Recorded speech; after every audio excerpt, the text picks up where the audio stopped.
આજના કાર્યક્રમમાં આજુબાજુ વિસ્તારમાંથી આવેલા વડીલો, યુવાનો, માતા બહેનો, તમે બધાએ જોયું હશે, દેશ આઝાદ થયો, લોકશાહી આવી, લોકશાહીના ઢબે આજે દેશ ચાલતો નથી.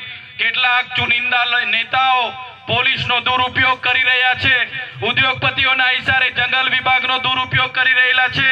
આપણે ડેમોમાં જમીનો આપી, નહેરોમાં જમીનો આપી, રોડ રસ્તામાં જમીનો આપી, કોરિડોરમાં જમીનો આપી, અને આજે આપણા વિકાસ માટે આપણે ભીખ માંગવી પડે છે.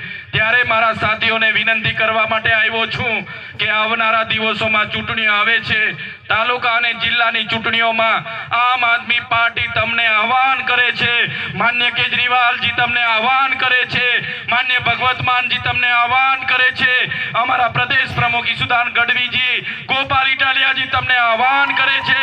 તમે અમારી સાથે આવો અને પરિવર્તનની આ લડાઈમાં તમે સહભાગી બનો.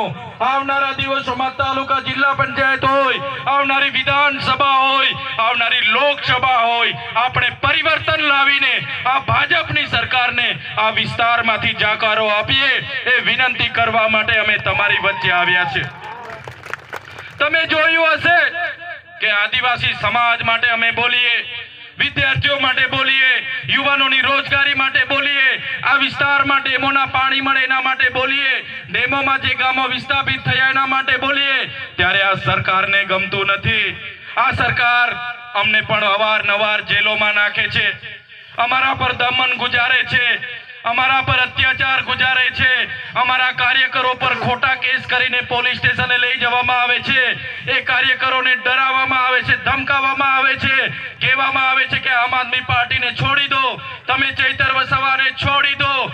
પણ એવા પોલીસ અધિકારીઓને પણ કહેવા માંગીએ છીએ, हमारा टाइम 2027 में आने वाला है, अपना टाइम आने वाला है.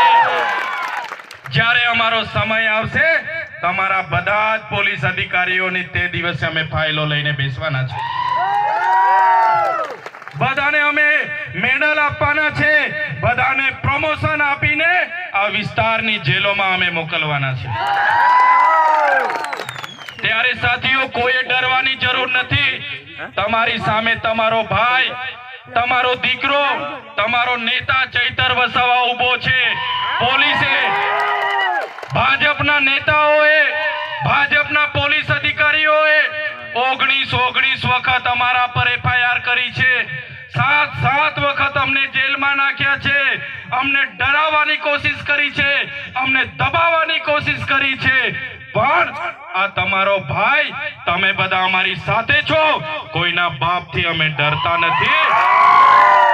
બસ તમારા આશીર્વાદ અમારી સાથે રહેશે, તમારો સહકાર અમને સાથે મળશે તો આવનારા દિવસોમાં આપણા SC, ST, OBC અને માઇનોરિટીની લડત હોય, આપણા વિદ્યાર્થીઓની શિષ્યવૃત્તિની લડત હોય, આપણા યુવાનોની રોજગારોની લડત હોય કે કોઈ પણ જાતની લડત હોય, બસ તમે આમ આદમી પાર્ટી અને ચૈતર વસાવાને સહકાર આપતા રહેજો. તમારા ભાગની લડાઈ અમે લડવા માટે તૈયાર છે. જ્યારે પણ આ વિસ્તારમાં કોઈને પણ કોઈ પણ પ્રકારની કોઈ હેરાનગતિ કરે, પરેશાન કરે, તો તમે અમને યાદ કરજો. જ્યાં પણ લડવાનું હશે, રોડ પર લડવાનું હશે તો રોડ પર, અને વિધાનસભામાં ઉતરવાનું હશે તો વિધાનસભામાં, અને પોલીસ સામે ઉતરવાનું હશે, SRP સામે ઉતરવાનું હશે કે આર્મી સામે ઉતરવાનું હશે, આ અમારી ટીમ આગળ રહેશે, પણ પાછળ તમારો બધાનો સહકાર અમને જોઈશે. પહેલી ગોળી અમે ખાઈશું, પહેલો દંડો અમે ખાઈશું, પણ મારા માતા પિતાઓને, મારા વડીલોને, મારા યુવાનોને આવનારા દિવસોમાં બચાવવાનું કામ અમે કરવાના છે. બસ તમારો સહકાર અમને જોઈએ છે. ત્યારે આ વાત કરવા માટે આજે અમે તમારી વચ્ચે આવ્યા છે. આ પંચમહાલની ક્રાંતિકારી